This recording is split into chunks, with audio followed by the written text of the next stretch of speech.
네, 반갑습니다. 오늘은 그 비상장 주식 평가 방법이 좀 바뀐 게 법이 바뀌었어요. 지난달에. 그 비상장 법인 주식 평가 바뀐 내용 좀 앞쪽에서 좀 하고, 이게 따끈따끈해요. 바로 이게 이제 바뀌어서 지금 고시까지 다 나온 내용이라서 시중에서는 전혀 파악도 안 되고 전혀 반응도 없는 그런 내용. 이게 바로 바뀌니까 모르잖아요. 근데 지금 자칫 잘못 그 주식 평가 방법의 과거 방식으로 해서 뭐 증여특례 제도라든지 자녀한테 주식 증여했다가는 다 세금을 다 이제 많이 추징당할 수 있는 그런 이제 이슈가 있어서 그 앞에서 좀 말씀드리고, 오늘 주제 개인사업자 병원 컨설팅 사례를 하도록 하겠습니다. 세미나 이야기 좀, 아까 며칠날 10월달 세미나를 며칠인지 대답하신 분들은 한 분 딱 대답한 거 내가 봤어요. 11월 세미나도 제가 또 강남에서 또 하나 또 열어놨는데 11월 세미나도 또 벌써 40명 튀어오는데 20명 벌써 목요일 끝났고, 시장에서는 엄청나게 세미나에 대한 반응이 뜨겁다. 대부분 다 세미나 오셨던 분들 반응이 뭐냐? 세미나나 많이 들었다. 많이 다녀봤다. 수없는 세미나 많이 들었다. 내 인생 70평생에 세미나를 한 10번 이상 다녔다. 그리고 주변에 세무사, 회계사 이야기 많이 들었다. 그런데 갈증을 해소를 못했다. 진짜 갈증을. 그런데 세미나를 듣고 나서 내가 완벽하게 이렇게 가면 되겠다는 방향이 나왔다 라는 말씀들을 하세요. 그리고 이 1대1 상담을 하면 자기가 눈에 안개가 끼인 듯한 그런 느낌으로 계속 다니는 자산승계에 대해서 그 안개 끼인 것을 싹 거쳐버리는 그런 깔끔함을 느낀다고 그래요.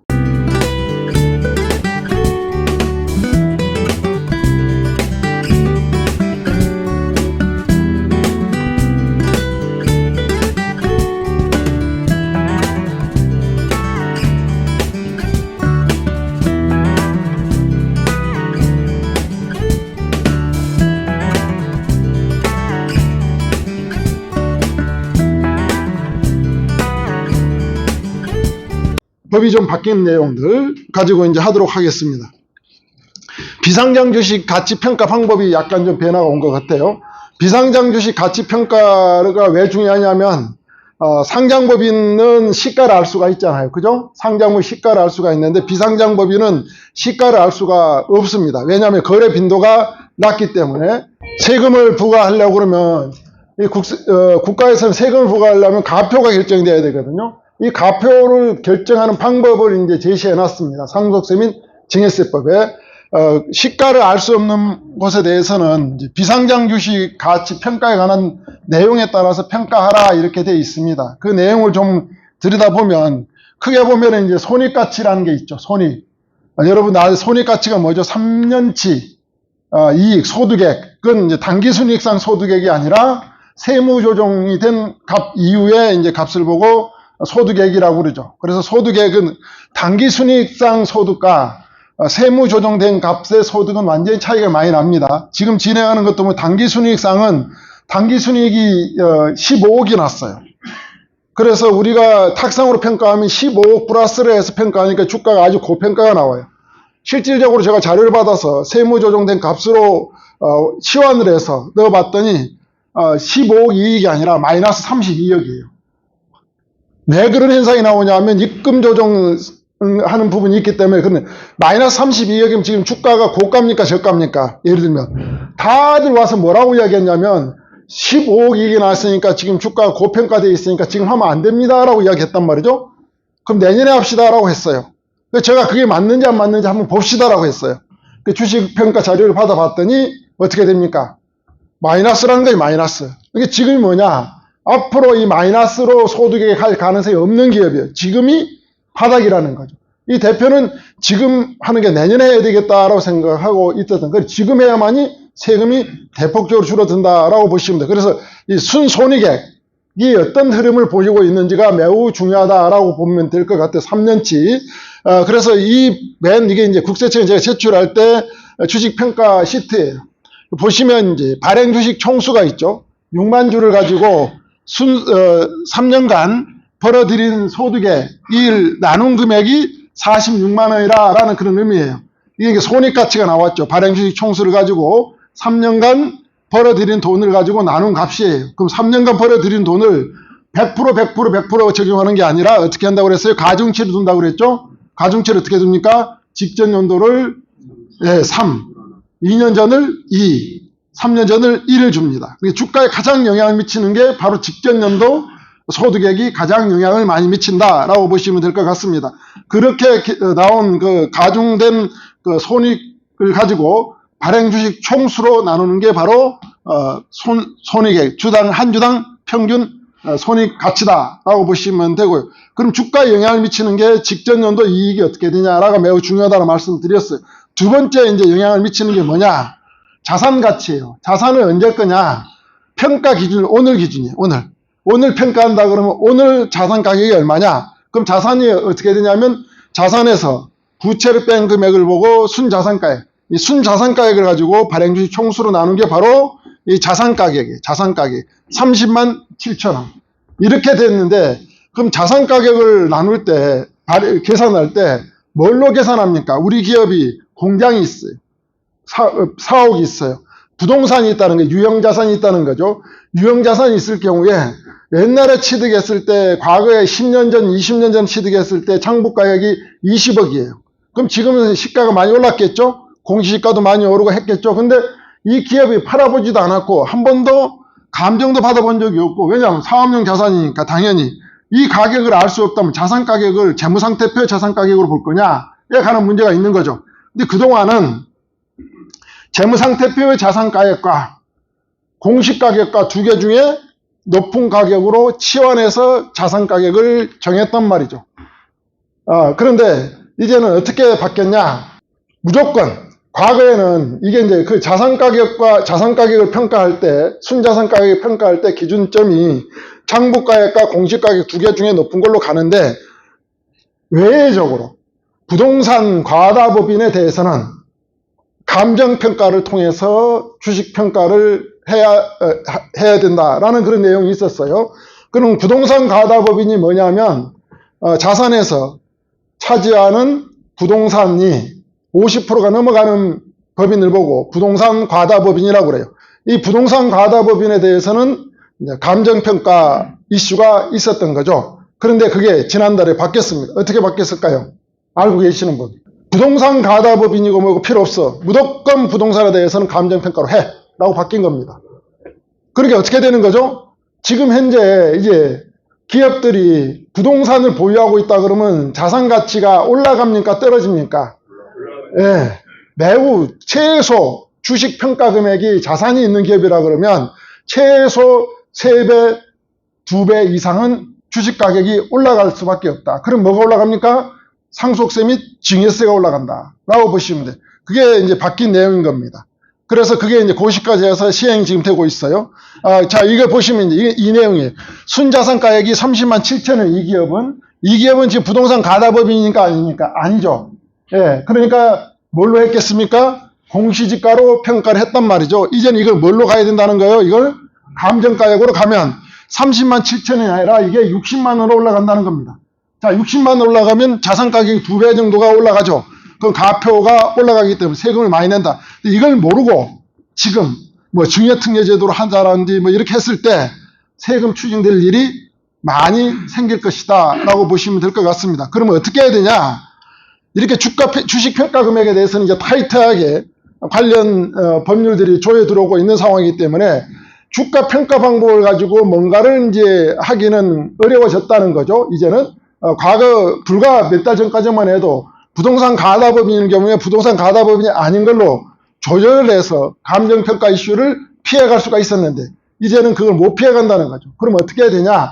주식평가 금액은 어쩔 수 없죠. 그러니까 주는 방법의 도구를, 다양한 도구를 직접 주지 말고 다양한 도구를 통해서 주는 절세 전략을 가져갈 수밖에 없다라고 보시면 될 것 같습니다.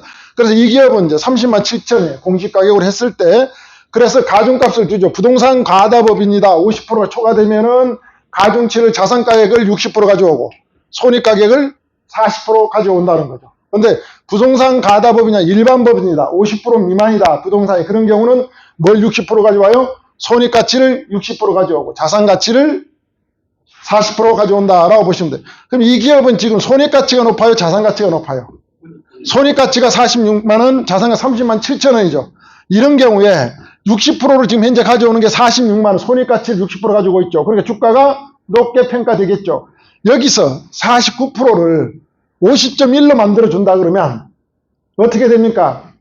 적용되는 게 30만 7천 원이 60%가 되고 46만 원이 40%가 되니까 주가가 지금 현재 39만 9천 원이 된 게 떨어질까요? 안 떨어질까요? 떨어진다는 거죠. 이게 뭐냐면 이제 구조 진단을 통해서 비율 조절을 해서 주가를 잡아주는 역할을 할 수도 있습니다. 근데 이제 과거에는 그 폭이 좀 컸다는 거죠. 컸는데 지금은 이제 자산 가격을 평가할 때 그렇게 받겠다라고 보시면 되고요. 이게 좀 구체적으로 좀 보면 부동산 소유 이제 법인의 주식 평가 방법이 바뀐 내용인데요. 그동안은 자산에서 차지하고 있는 비중이 부동산인 거죠. 이걸 제가 좀 전에 말씀드린 대로 그동안은 보충적 평가 방법으로 했다는 겁니다. 부동산 과다법인이 아닌 경우에. 보충적 평가 방법이 뭐냐면 장부가액, 재무상태표의 장부가액과 공시가격, 채권 최고액 세 개 중에 높은 거 하나로 책정을 해서 평가를 해왔어요. 여태껏 그렇게 해왔어요.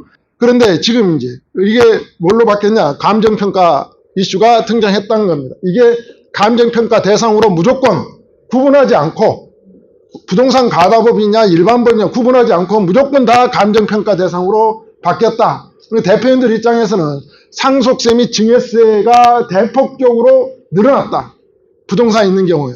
부동산이 뭐 조금 있든 많이 있든 자산에 차지하는 비중이 부동산 10%가 있든 20%가 있든 80%가 있든 똑같은 방식으로 적용하도록 바뀌었고 이 업종이 제조업이든 뭐 자가사용이든 임대업이든 똑같은 방식으로 다 바뀌었다라고 보시면 될 것 같습니다. 이게 그러면 어떤 방식으로 감정평가를 적용하냐? 우리가 이제 상속세가 있고 증여세가 있잖아요. 이건 이제 상속세와 증여세를 부과하는 대상에 대해서만 이렇게 적용을 합니다. 자, 상속이 됐을 경우에는 상속세 신고는 언제 합니까? 신고기한은 상속일로부터 6개월. 증여세는 증여일로부터 몇 개월? 3개월 있다가 신고를 하도록 되어 있어요. 이건 누가 신고합니까? 자진 신고합니다. 당사자인 내가 신고를 한다라고 보시면 될 것 같습니다. 이렇게 신고하고 나면 과거에는 현재도 그렇게 신고하는 분이 있죠. 여기다가 보충적 평가 방법을 해서 일반 법인이기 때문에 부동산 가다법인이 아니기 때문에 보충적 평가 방법으로 우리 주식평가 금액이 한 주당 20만 원에서 자 100억에 대해서 50억 신고합니다라고 가정을 할게요. 그렇게 이렇게 해놓으면 이제 괜찮았단 말이죠. 그런데 여기서 이제 법정 결정 기한이라는 게 있어요. 법정 결정 기한이 뭡니까? 상속세와 증여세 부과 기관에서 우리나라는 이제 세금을 부과하는 기관은 어디냐면 국세청이죠. 관리감독하고 세금을 부과하는 기관이 소득세라든지 법인세 이런 것들은 자진 신고를 하고 나면 그대로 그냥 세액이 자동 확정이 됩니다. 그런데 세목에 따라서 신고를 하고 나면 세액이 자동으로 확정이 안 돼요. 부가가세 제도라 그래서 부과한 기관에서 확정해 주도록 되어 있는 세목이 있어요. 그게 뭐냐면 대표적인 게 상속세와 증여세입니다. 그래서 다른 것들은 법정 결정 기한이라는 게 없어요. 그런데 상속세와 증여세는 법정 결정 기한이라는 게 있습니다. 이 법정 결정 기한은 누가 하는 거냐면 국세청에서 결정을 해주는 기한이다 라고 보시면 되는데요. 법정 신고 기한이 증여는 3개월.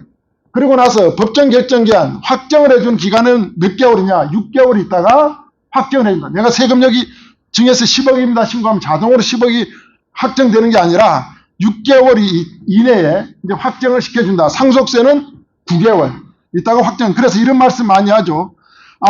세무조사 나온다. 상속세 조사, 증여를 했더니 상속을 했더니 상속세 세무조사를 나온다라고 이야기 들으셨을 거예요. 근데 그 뭐 때문에 나오냐? 부가가세 제도에 의해서 그렇게 하도록 법령에가 나와 있어요. 특별하게 사장님이 내가 세금을 탈루해서 탈세해서 나오는 게 아니라 이걸 확정해 주려다 보니까 확인 조사를 할 수밖에 없다는 거죠. 법률상. 그러면 이 기간 동안 누구의 시간이냐? 이 앞에 법정 신고 기간까지는 누구의 시간? 신고자 시간이에요. 납세자 시간이고 신고가 끝나고 나면 법정 결정 기간까지는 누구의 시간이냐면 국세청 공무원의 시간이다 라고 이렇게 보시면 쉽게 표현하면 맞을 것 같습니다. 이 기간 동안에 보충적 평가 방법을 했네? 봤더니 감정가액과 보충적 평가가 상당한 금액 차이가 날 것 같은데 그러면 감정평가를 위한 평가심의위원회를 통해서 감정을 집권을 해서 평가 금액을 끌어올려서 세액을 추징해 간다라는 거 보시면 될 것 같습니다. 그래서 그동안 이게 다 있었는데 뭐만 바뀌었냐면 감정평가 대상을 확대시켰다. 일반 법인까지 이렇게 보시면 될 것 같습니다. 이렇게 됐을 때 이 방법이 이제 보충격 평가 방법이 막혔잖아요. 막혔으니까 그러면 어떻게 해야 되냐? 평가 방법상에서는 이제 어떻게 전략을 가져갈 수 있는 게 상당히 제한됐다는 거죠.